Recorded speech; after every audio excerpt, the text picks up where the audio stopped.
पुनः एक बार क्लास में जुड़ने के लिए बधाई। जहां तक आप सुने थे वहां से बात शुरू करते हैं, जहां से क्लास आपका रुका था।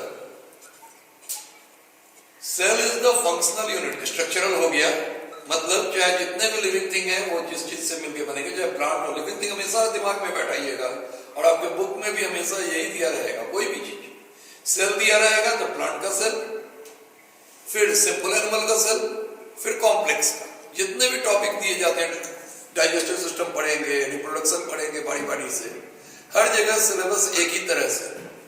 सबसे पहले प्लांट को पढ़ना है, प्लांट के बाद सिंपल एनिमल को पढ़ना है और सिंपल एनिमल के बाद कॉम्प्लेक्स एनिमल को पढ़ना है। तो हम लोग यहाँ पर बात कर लिए थे कि जितने भी लिविंग थिंग है वो जिस चीज से मिलकर बने हैं उनको बोला जाता है सेल। इसलिए cell is the structural unit of life. और चूंकि ये सारे फंक्शन सेल ही करते हैं इसलिए सेल को बोला जाता है फंक्शनल यूनिट ऑफ लाइफ। अब बच्चों को थोड़ा कंफ्यूजन होगा कि फंक्शन क्या करते हैं, फंक्शन किस तरह से करते हैं सेल। तो यह ध्यान से इस बात को समझिए बच्चे कि यदि हम सांस लेते हैं ओवरऑल, तो आप कहते हैं कि हम सांस लिए, मतलब आप ऑक्सीजन लिए नोज के द्वारा हवा से, और कार्बन डाइऑक्साइड एक्सेल किए, मतलब रेस्पिरेटरी सिस्टम के द्वारा हम लोग वातावरण से ऑक्सीजन को ग्रहण किए और कार्बन डाइऑक्साइड को छोड़े। कभी सोचते हैं आपका ये ऑक्सीजन और कार्बन डाइऑक्साइड कौन लेता है? हकीकत ये होता है कि हम उसको नहीं लेते हैं। हम ऑक्सीजन को लंग्स में लाए, लंग्स से ये चला गया, लंग्स मतलब फेफड़ा, फेफड़े में लाए, फेफड़े से वो चला गया हार्ट में, और हार्ट में एक पाइप ब्लड का आर्टरी घुला हुआ ऑक्सीजन को लेकर के चला गया विभिन्न सेल। सारे सेल के अंदर माइटोकॉन्ड्रिया उस ऑक्सीजन को लिया, ऑक्सीडाइज किया और कार्बन डाइऑक्साइड छोड़ा। छोड़े हुए कार्बन डाइऑक्साइड को वेन लेकर के फिर चलाया लंग्स में, और हम उस कार्बन डाइऑक्साइड को बाहर छोड़ दिए। अर्थात अगर सही ढंग से पूछिएगा तो आप तो ऑक्सीजन लिए नहीं, लिया तो सारा सेल, रेस्पिरेशन तो किया सेल। अब आप बोले सर भोजन तो करते हैं, पानी तो पीते हैं, हम बोले हाँ।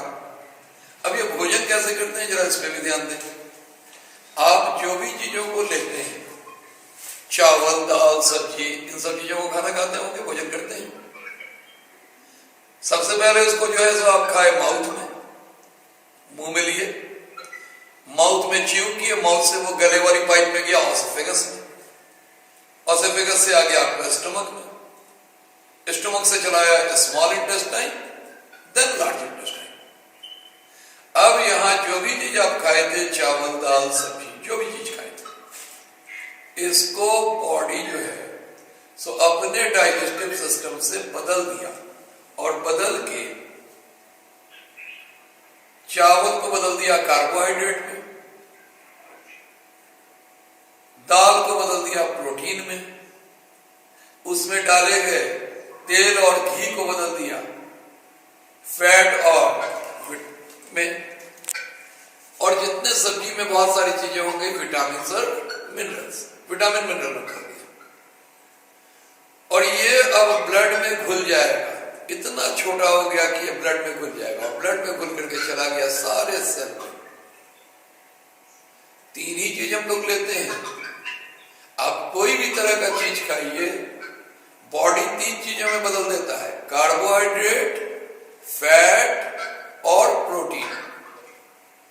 इन तीन चीजों में बदल करके वो बॉडी को दे देता है। चावल बदल जाता है कार्बोहाइड्रेट में, दाल बदल जाता है प्रोटीन में, तेल और घी चला जाता है फैट में, और विटामिन और मिनरल्स ए, बी, ये सारे विटामिन बदल जाते हैं। इन तीन चीजों में कार्बोहाइड्रेट हमको तुरंत एनर्जी देता है, प्रोटीन से नए सेल का निर्माण होता है, और फैट स्टोरेज ऑफ एनर्जी। और जो विटामिन आप खाते हैं बहुत तरह की आवश्यकता होती है, ए से रतौंधी, ए की कमी से, बी की कमी से बेड़ी के बेड़ी, सी की कमी से स्कर्वी, विटामिन डी अगर नहीं मिलेगा तो रिकेट्स, ई से इनफर्टिलिटी और ब्लड का धक्का, जो इसका इनफर्टिलिटी और स्किन से रिलेटेड, के से ब्लड क्लॉटिंग, इन सब चीजों के लिए विटामिन की आवश्यकता होती है। मतलब हम चावल खाएं, रोटी खाएं। अब हम अपने फूड हैबिट को देखें, घर में जब आप खाते हैं सबसे ज्यादा आपको एनर्जी चाहिए। सुबह से शाम तक जितने भी काम करते हैं सबके लिए एनर्जी चाहिए, और एनर्जी मिलता है कार्बोहाइड्रेट से। इसलिए घर पे भी जब आपको भोजन दिया जाता है तो हम लोग बिहार झारखंड में सुबह में खा लेते हैं चावल, रात में खा लेते हैं रोटी ज्यादा।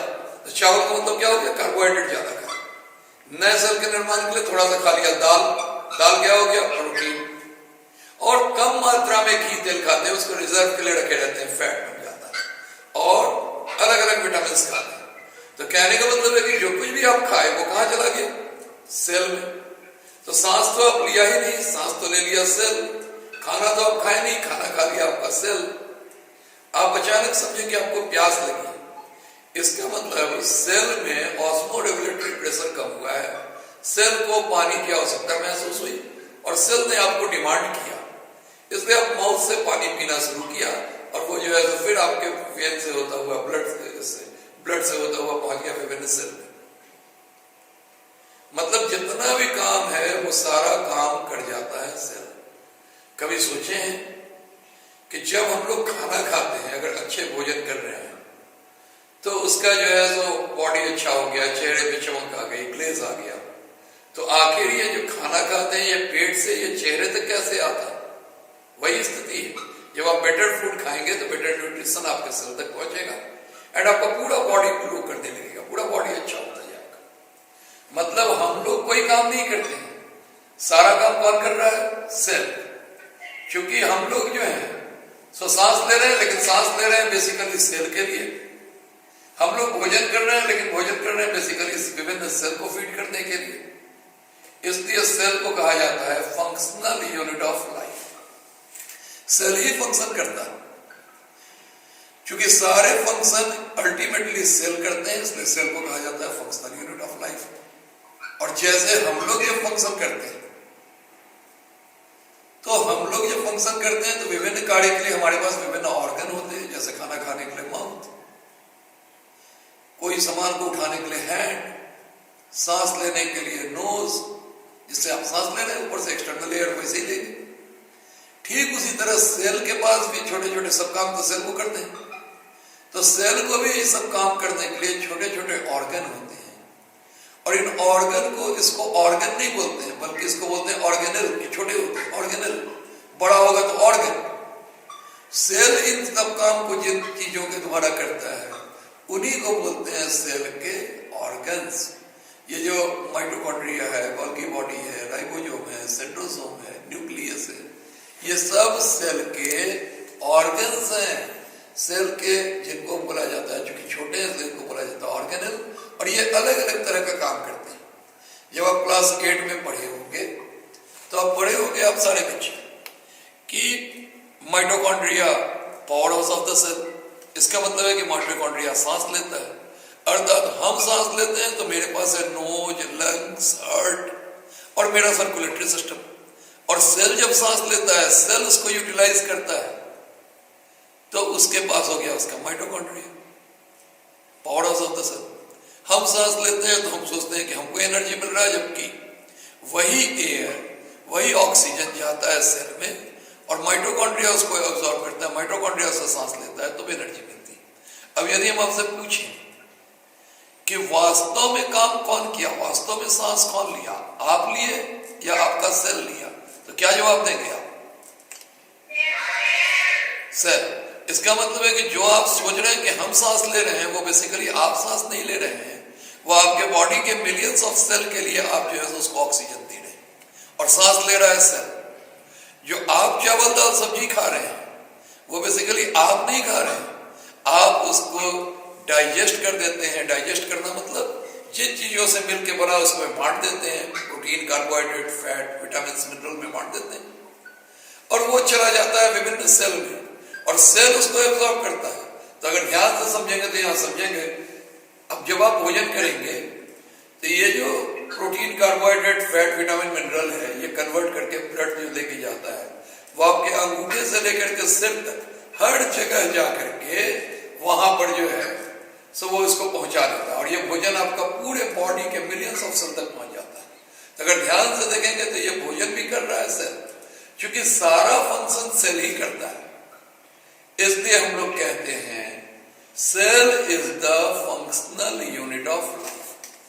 क्योंकि सारा कार्य स्ट्रक्चर बना सेल से, इसलिए हम बोले cell is the structural unit of life. और सारा फंक्शन जो है सो किया सेल, इसलिए बोला जाता है cell is the functional unit of life. हम आज जितनी भी चीजें पढ़ाए हैं आपको या जितनी भी चीजें समझाए हैं आप, इन सारी चीजों का नोट्स भी आपको अवेलेबल करा दिया जाएगा। और कोशिश करेंगे हम लोग कि इनके टेस्ट पेपर्स भी आपको अवेलेबल करा दें। तो एक दिन में एक टॉपिक को बहुत लंबा नहीं करते हुए थोड़ा सा एक छोटा सा एक बात और बतला के क्लास को ओवर कर देंगे। फिर जो है हम लोग नॉर्मल वहीं पे चलेंगे, प्रोकैरियोटिक यूकैरियोटिक से चलेंगे।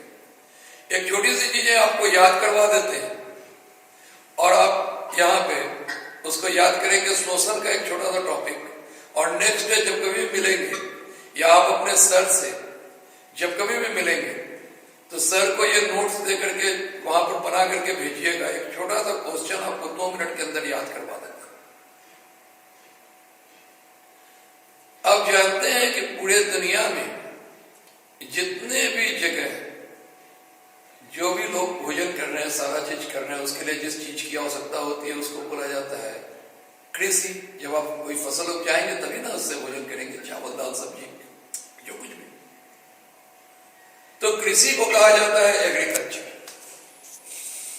और 8वीं क्लास से लेकर के जब तक कॉम्पिटिशन देते रहेंगे तब तक एक क्वेश्चन हमेशा पूछा जाता है, what is agriculture, what are the problem of Indian agriculture. भारतीय कृषि की समस्या क्या है। कृषि पर ऐसे आता है, एग्रीकल्चर पर ऐसे आता जाता है। अब बच्चे कहें सर इसका पॉइंट्स कैसे याद करें। 2 मिनट मेरी बातों को खूब ध्यान से कंसंट्रेट कीजिए, खूब ध्यान से बात को समझने की कोशिश कीजिए। अभी का अभी आपका सारा का सारा चीज याद हो जाएगा। फिर हम क्लास करेंगे, गैप देंगे और क्लास एंड करेंगे। केवल 2-3 मिनट बातों को खूब ध्यान से सुनिए। अब अगर कोई हम आपसे पूछे कि भारतीय कृषि की समस्या लिखनी है, किस तरह से लिखना शुरू करें, तो हम कहेंगे कि आप अपने आप को एक किसान बन जाइए। बोले सर किसान बन गए, अब कैसे याद करें। हम बोले बस बतला देते हैं। अगर आप खेती करना शुरू करेंगे तो सबसे पहले क्या प्रॉब्लम आएगा, सबसे पहले क्या आवश्यकता पड़ेगा, जमीन, भूमि।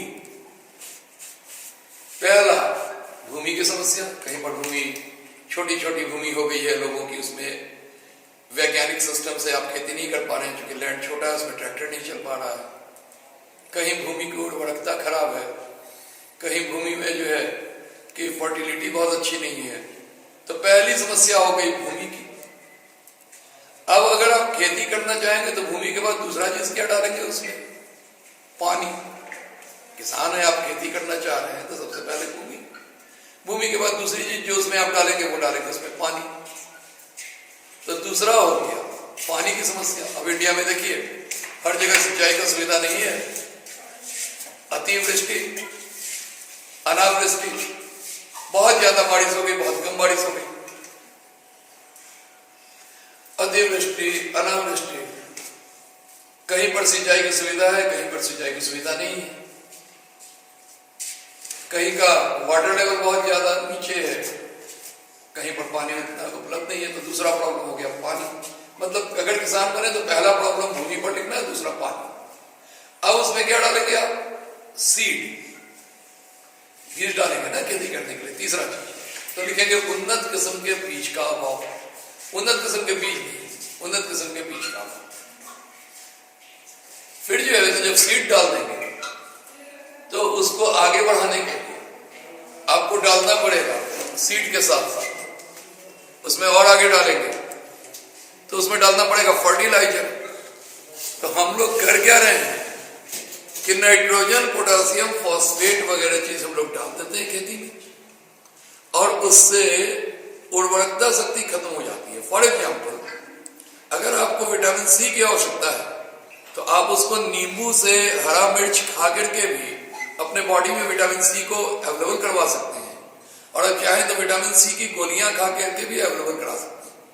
लेकिन विटामिन सी की गोलियां खाएंगे तो उससे बॉडी का रेजिस्टेंस उतना उतना नहीं रह जाएगा जितना फायदेमंद आपके लिए नींबू होगा। तो खाद में भी वही बात है। तो खाद में भी हम लोग जो है सो नाइट्रोजन पोटेशियम फॉस्फेट के बजाय हम लोगों को जैव खाद का उपयोग करना चाहिए। तो हम अभी अगर इसी 4 पॉइंट पे अगर बात करें तो पहला प्रॉब्लम था भूमि, लैंड। दूसरा उसमें पानी डाले तो दूसरा प्रॉब्लम हो गया पानी। तीसरा उसमें अगर सीड डाले तो उन्नत किस्म का सीड का अभाव। अब सीड डाल दिया तो उसके बाद उसमें डाल दिया हम लोग खाद। तो आप लिखेंगे जैव फर्टिलाइजर का अभाव, बायो फर्टिलाइजर का अभाव। अब आपका थोड़ा फसल बड़ा हो गया। अब उसमें क्या डालेंगे आप? कीटनाशक, ताकि उसमें कीड़ा वगैरह नहीं लगे। तो आप फिर यहां वही बात करेंगे, जैव कीटनाशक का अभाव, बायोलॉजिकल फर्टिलाइजर जो है कीटनाशक का प्रयोग करेंगे। इंसेक्टिसाइड, पेस्टिसाइड, कीटनाशक। तो बायोलॉजिकल का प्रयोग करेंगे, कीटनाशक का अभाव। पुराने समय में आप देखते होंगे कि मदर वगैरह जो है सो बैगन वैगन के पेड़ में राख डाला करती थी। वो उस फसल में नहीं जाता था, कीटनाशक था वो जो है जैव कीटनाशक था। और आज के डेट में लोग जो है सो इंसेक्टिसाइड और पेस्टिसाइड दवा डालते हैं।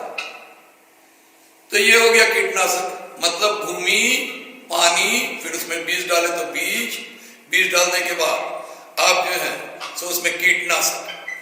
अब आप फसल को काटेंगे। काटने वाले पॉइंट्स को याद रखिएगा। टेक्नोलॉजी, हमारे पास मॉडर्न टेक्नोलॉजी का अभाव है इंडिया में।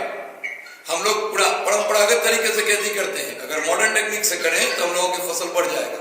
किसी दिन एग्रीकल्चर का डिटेल क्लास करेंगे तो उस दिन और इसको भी डिटेल कर देंगे। तो भूमि, पानी, सीड, बीज, खाद, कीटनाशक, और उसके बाद फसल को काटेंगे तो वहां याद रखेंगे टेक्नोलॉजी। अब आप फसल को काट दिए। हमारे यहाँ चतरा में, आपके यहाँ गिरिडीह में और भी जगहों पे हमारे यहाँ टमाटर की खेती बहुत होती है, आपके शहरों में भी होती है। अब क्या कारण है कि ये टमाटर जब उपजता है तो यहाँ के किसानों को औने पौने दाम में उसको बेच देना पड़ता है। क्या कारण है? अगर भिंडी उपजा, आलू उपजा तो सीजन में ही बेच देते हैं, क्योंकि हम लोग उसको रख, और कौन खरीद देता है इतना? हम लोग उसको रख नहीं पाते। हमारे पास कोल्ड स्टोरेज सिस्टम नहीं है। अगर हम लोग उसको रख पाते तो रख देते उसको कोल्ड स्टोरेज में, और जब समय आता तो उसको निकाल के बेचते। तो भारत में जिस हिसाब से खेती होती है उसमें इतना जो है हमारे पास स्टोरेज नहीं है। तो सबसे पहला भूमि, फिर से याद कीजिए। दूसरा हो गया उसमें पानी डालना है तो पानी। तीसरा हो गया उसमें उन्नत किस्म के सीड। चौथा हो गया उसके बाद उन्नत किस्म के खाद। पांचवा हो गया कीटनाशक, उसको काटे इसलिए पूरी टेक्नोलॉजी। और उसके बाद उसको स्टोर किए तो स्टोरेज सिस्टम। अब स्टोर करके आप चाहेंगे निकटवर्ती मार्केट में ले जाओ, और मार्केट में ले जाने के लिए आपके पास रोड अच्छे होंगे तो आप मार्केट में चले जाएंगे बेचने के लिए। तो ट्रांसपोर्टेशन और रोड सिस्टम, और उसके अलावा सरकार द्वारा समर्थित मार्केट नहीं है। जैसे होता क्या है कि किसान खेती करता है और किसान खेती करके उसको निकट के मार्केट में ले जाता है, और ले जाकर के वहां का सेठ साहूकार उससे हल्के दाम में उससे खरीद लेता है, और खरीद के मार्केट में ज्यादा दाम में बेचता है। तो फायदा मिलना चाहिए था, किसानों को फायदा मिल जाता है उस साहूकार को जो उसको बेच रहा है। तो अगर आपसे कोई पूछे कि what is the problem of Indian agriculture, तो आप लिखेंगे सबसे पहला चीज जो आप लिखेंगे वो लिखेंगे सबसे पहले भूमि की समस्या, भूमि के बाद पानी की समस्या, पानी के बाद बेटर किस्म का सीड, सीड के बाद कीटनाशक, इंसेक्टिसाइड, पेस्टिसाइड, उसके जस्ट बाद टेक्नोलॉजी। इसको काटेंगे फसल को। देखिए एक बार फिर से समझने की कोशिश कीजिए और समझिए। सबसे पहले भूमि, भूमि के बाद उसमें डाल दिया पानी, पानी के बाद आपका सीड, आपका खेत तैयार हो गया, सीड डालेंगे, सीड के बाद जो है तो फसल बड़ा होगा, फसल को बड़ा करने के लिए उसमें खाद डालेंगे, खाद के बाद उसमें कीटनाशक डालेंगे, कीटनाशक के बाद उसको काटेंगे, संयंत्रीकरण, और संयंत्रीकरण के बाद उसको ले जाके स्टोर करेंगे, स्टोरेज सिस्टम, उसके लिए ट्रांसपोर्टेशन और गवर्नमेंट समर्थन मार्केट। अगर कहीं पर भी आपसे कोई पूछता है what are the problem of Indian agriculture, और अगर आप किसान बन के इस तरह से सोचते हैं तो इससे ज्यादा कोई भी समस्या हो ही नहीं सकती। इससे ज्यादा कोई भी समस्या हो ही नहीं सकती। अतः आज जो जो है सो आप घर पे बैठ के एक सेल का what is living thing, what are non living thing, non living, यहां से हम पूरे क्लास को रिकैप कर रहे हैं और आप भी घर पे इसी अंदाज में नोट्स बनाएंगे। सबसे पहले बायोलॉजी को शुरू करेंगे और बायोलॉजी में शुरू करके उठा करके आएंगे बायोलॉजी का पहला चैप्टर सेल। आप बोलेंगे बुक में कहवा भी चैप्टर है, आपकी पढ़ाई के लिए आपका पहला चैप्टर होना चाहिए। तो बायोलॉजी में लिखेंगे ऊपर में सेल, उसके जस्ट बाद नीचे में इसको लिखेंगे living thing and non living thing. Living thing को, नॉन लिविंग थिंग जो है वहां से लिखेंगे उसका बेसिक स्ट्रक्चर एटम, और लिविंग थिंग को दो बार में बांटेंगे, एक लिविंग और एक डेड, और इसका जो बेसिक स्ट्रक्चर हो जाएगा वो हो जाएगा सेल। लिविंग थिंग में चाहे प्लांट हो चाहे एनिमल हो, इसका हो जाएगा सेल। फिर आप लिखेंगे cell is the structural unit of life, और फिर आप लिखेंगे cell is the functional unit of life. Structural unit में यूनिसेलुलर और मल्टीसेलुलर लिखते हुए सारी चीजों को आप डिटेल करेंगे। फंक्शनल यूनिट में ये किस तरह से जो है रेस्पिरेशन, डाइजेशन, ये सारा फंक्शन हम करते हैं, लेकिन करता बेसिकली सेल है, इसलिए सेल पे लिखेंगे। यहां तक आप लिख लेंगे, सेल का नोट्स बनाएंगे और यहां तक के आधार पर सेल को समझने की कोशिश करेंगे। दूसरा चीज हम लोगों ने आज आपको बताया है प्रॉब्लम ऑफ इंडियन एग्रीकल्चर। याद कीजिएगा हमेशा, अगर आप किसान बन के सोचेंगे इससे ज्यादा समस्या हो ही नहीं सकती है कृषि में, और इससे अच्छा सीक्वेंस आपका नहीं हो सकता। यहां पॉइंट ऊपर नीचे नहीं होगा।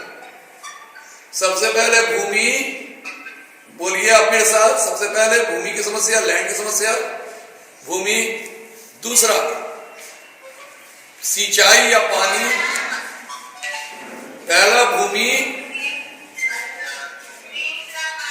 दूसरा पानी, तीसरा सीड, चौथा फर्टिलाइजर, पांचवा कीटनाशक, छठा काटना है टेक्नोलॉजी, सातवां नेक्स्ट स्टोरेज करवाना है, फिर ट्रांसपोर्टेशन, फिर सरकार द्वारा समर्थित मार्केट और सरकार की नीतियां। आप सुनते हैं बहुत बार, छोटा सा एक चीज बता के यहीं पर क्लास एंड करेंगे। आप बहुत बार सुनते हैं सरकार बोलता है आपको समर्थन मूल्य। क्या होता है ये समर्थन मूल्य? फॉर एग्जाम्पल, किसान ने उस खेती को किया और उसको उस खेती को करने में एक बहुत अच्छा पैसा लग गया, इन्वेस्ट हो गया, और वो पैसा जब वो बाजार में बेचने गया तो पता चला कि तो बाजार में तो इससे आधे दाम में मिल रहा, बाजार में उतना भी मूल्य उस बेचारे को नहीं मिल पा रहा है जितने में उसको खेती करने में लगा था। तो वो सरकार से उम्मीद करता है कि सरकार उसका मिनिमम जो उसका लागत प्राइस है उस पर उसको खरीद ले। इसी को बोला जाता है सरकार का समर्थन मूल्य। तो अगर प्रॉब्लम ऑफ इंडियन एग्रीकल्चर कहेंगे तो सारे बच्चे इसका नोट्स बनाएंगे, नोट्स लिखेंगे, और आपके सर हमको जो है तो आपके नोट्स को व्हाट्सएप भी कर देंगे, ठीक है। तो पहली चीज, हाँ, तो इसका cell is the basic structural and functional unit of life का भी नोट बनाएंगे, और प्रॉब्लम ऑफ इंडियन एग्रीकल्चर का भी नोट बनाएंगे, और एक ऐसे लिखेंगे भूमि, पानी, सीड, फर्टिलाइजर, कीटनाशक, संयंत्रीकरण, टेक्नोलॉजी, और टेक्नोलॉजी के बाद storage, market and government policy. कृपया इन चीजों को रटेंगे नहीं। अगर आपको रटने की आदत पड़ गई तो आपका बोर्ड खराब हो जाएगा। समझिएगा और समझ के बारी बारी से इन पॉइंट्स को लिखिएगा। फिर आपके सर जब कभी भी चाहेंगे आपके इसी तरह के क्लासेज अरेंज करेंगे, और सर से आप इस बात की जानकारी प्राप्त कीजिएगा कि फिर आपका नेक्स्ट क्लास कब होगा। यहां तक आप अपनी बोर्ड की तैयारी कीजिए, पूर्ण जोश और उत्साह के साथ। 9 में अच्छा करना है, बोर्ड में 90% से प्लस मार्क्स लाना है, इस हिसाब से लिखिए और मेहनत कीजिए, घर पे पढ़िए। बहुत बहुत धन्यवाद गिरिडीह जिले के सभी बच्चों को और आदरणीय दिनेश साहू सर को, जिन्होंने आपको मुझे पढ़ाने का मौका दिया। Thank you very much.